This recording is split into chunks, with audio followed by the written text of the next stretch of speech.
Hey, YouTube. I'm Dr. Wanda, and I wanted to take this afternoon to respond to one of the subscribers' questions.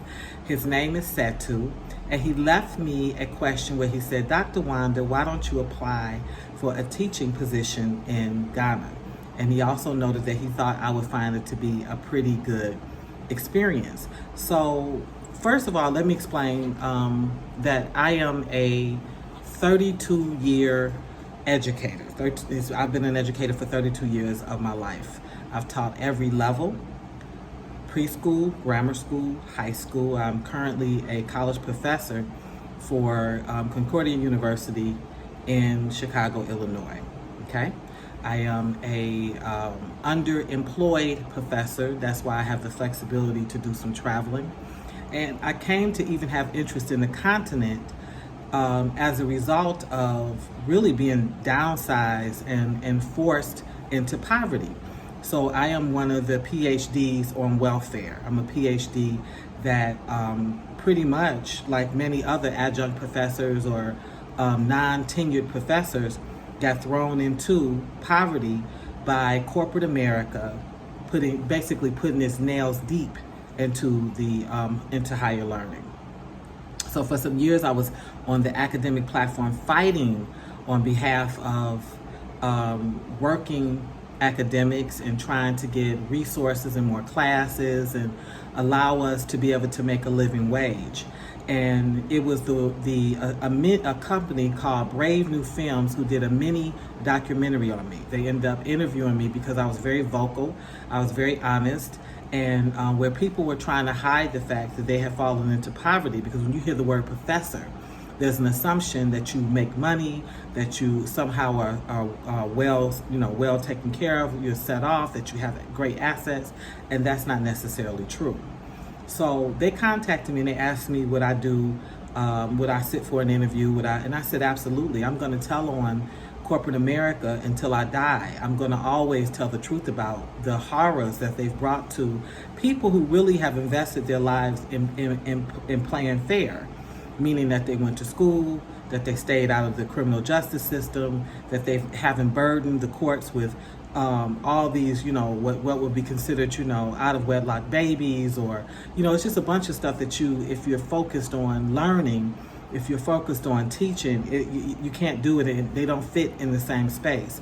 And so to be thrown into poverty, especially after having earned the highest degree possible. A PhD is the highest degree. That is a terminal degree. You can't get anything greater than a PhD. And literally to earn that degree and then be thrown into poverty was not only a shocker, but it was insulting. It was insulting on so many levels. And so I agreed to the documentary, and the documentary ended up being on Upworthy, on World Star, on Facebook, a number of places, okay? And that was how I became introduced to the Africans. So I've known Africans throughout my life, but in terms of just getting just a concentration of Africans reaching out to me, that's what happened. Many Africans reached out to me after seeing this, what is essentially like a 5-minute documentary. It's called Professors in Poverty. And they reached out to me, and I'll share the link, so if you want to look at it, you can check it out. And they said, listen, I had one in particular say to me, if you were any place else in this world, they with the credentials and the experience that you have, they would be scooping you up. And he said, the motherland needs you. So I don't know what happened in that moment. I don't know if the heavens opened up or the stars readjusted or, trees began to whisper, but that began my interest in the motherland. Up until that point, coming to Africa was on my bucket list. If one day, if I get to that, I'll do that. But it was never just paramount. Now, I've always been Afrocentric. I've always believed in having Black pride. And I've always believed Black pride is not anti-anybody. It's just pro-self. So that part was new, but just that hardcore drive to get to the motherland, that came as a result of that experience. So on my birthday, which was I think it was my 49th birthday, I put a I put a GoFundMe up. We trying to raise $4,000. I drove Uber and Lyft. I babysat. I did tutoring. I did a number of what would be considered menial things in order to raise money, because in order to come to the continent, everything I do has to be times two, because I have Gia. And I knew I had to bring Gia, okay? I have a long history of teaching, and people knew me. So I was blessed. My GoFundMe, I met my goal.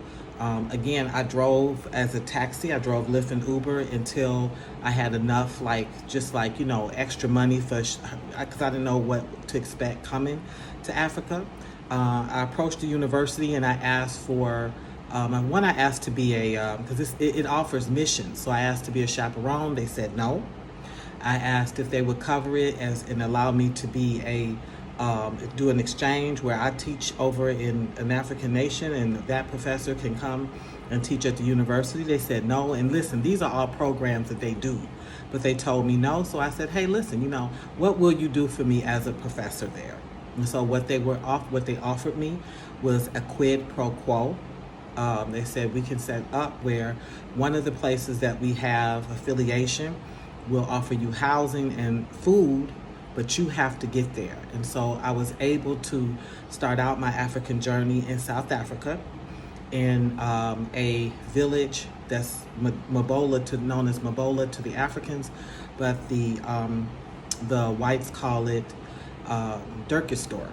So I was there, me and Gia was there for a little over 2 months, and I taught and I counseled and I did outreach, and so that began this whole thing. So to get back to Setoo's question, the reality is that I saw that experience as my Abrahamic experience. I came back on fire for Africa. I felt like I had been duped, I had been cheated out of many of the opportunities I was interested in terms of teaching. So God put it on my spirit to be a academic specialist to the continent. There were things that I saw missing that bothered me. There was this huge digital divide, just lots of young people without technology. There was this huge lack of books, that Africa had a huge book famine. And in the U.S., oftentimes we throw books away as schools are downsized or closed. Beautiful, brand new sets of curriculum, textbooks, chapter books, ethnic books, all this stuff goes to the garbage if an administrator doesn't want to keep it. And so I noticed that there were issues with identity. I didn't like seeing children with toys that, like when I saw a black girl and she had a white dial. You don't make sense. You can have the access to all types of dials, but to limit her on the continent of Africa with all these beautiful brown, chocolate, caramel colored people to just a white dial, and know that they had been colonized by the image that they were meditating on. I said I didn't like it. So it began my desire to, one, narrow the digital divide by making efforts to bring simple technology like tablets to the country.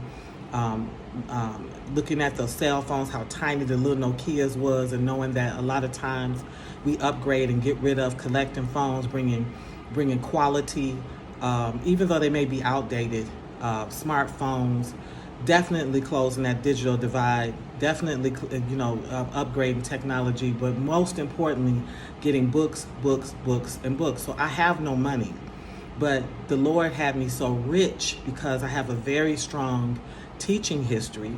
I still have great relationships, or the people who remember working with me still care about me. Many of my students who started off as preschoolers are now adults, and they still have fond memories of me. And so it's my network. It's that whole relationship with people that's made the difference in the work I do in Africa. So I started in South Africa.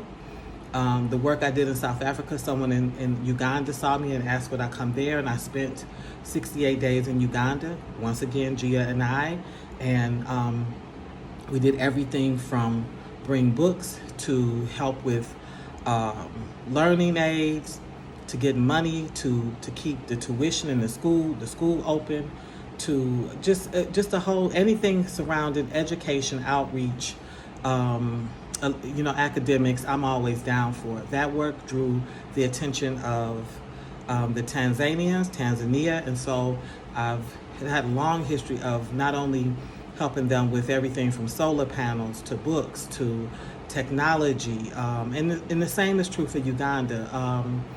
Then, it was by a fluke after coming back from Tanzania that Isaac Agbosu, who would eventually become my husband, sent a friend request, and we began our friendship. And so I just thought this was just any other friendship that would be, but lo and behold, he asked me to marry him. But you get lots of proposals. That's not anything deep about that. But I actually, loved him. I actually wanted to see what that could be, and so I came to Ghana, and he took me to his village, which is Lilonia. I had an opportunity to engage with the staff and the students there, and I, on a impulse, adopted the school. The same is true for the VIP Academy. I met the little ones out there, and everybody who knows me knows I'm a softie for little kids and elders. They pretty much can wrap me around their finger. Everybody else is gonna be rough. And so that started that. So a number of things have happened since I've been in Ghana. I hosted a huge health fair in his village, installed lights on the beach, organized a beach cleanup. I've gotten them tons and tons of books. I actually launched a library in the school for the youth there.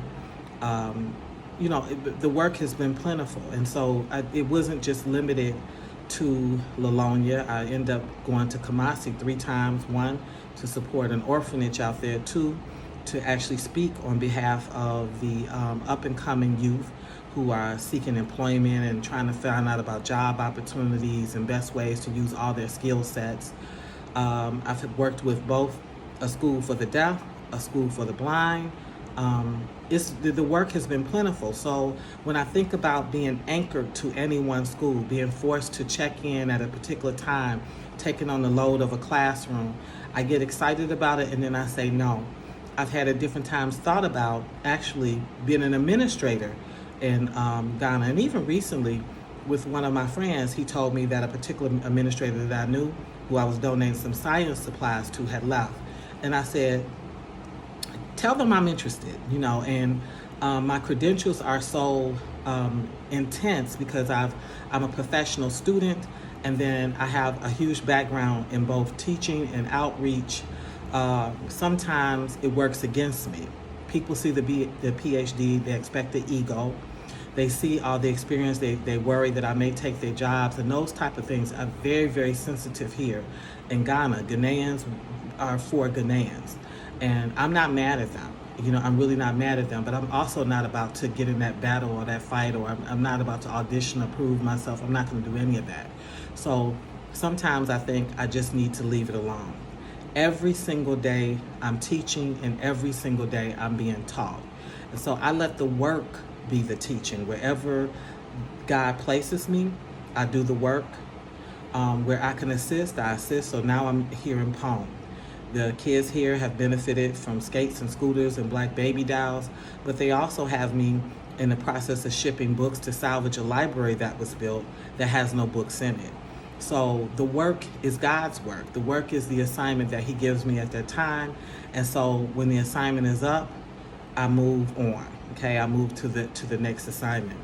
I have a business here. It's called Wonderland's Juice. It's my husband's business, and he named the juice company after me, and he wanted it to be Wonderlands. And at first when he named it, I didn't even like it. I thought it was like sort of arrogant. And he said, no, every place you go, you're a blessing. Wherever you land, you're a blessing. And I thought, that's true. And so that's part of what I consider to be the work, is that Wanda needs the freedom to land wherever, teach, counsel, do outreach, and give back. So yes, I would like at different times to have a position here. But I think in the final case scenario, at some point, with all of my credentials, with my experience, with my heart that I actually need to launch my own school, establish my own library, and give the Ghanaians, or any Africans for that matter, a whole different brain. So thank you, Setoo, for the question. It's a very, very important question, one that I'll probably be dealing with for quite some time. Never say never, and nothing's set in stone, but you can rest assured that if I'm on the continent, some teaching, some learning, some sharing, some growing is definitely going on.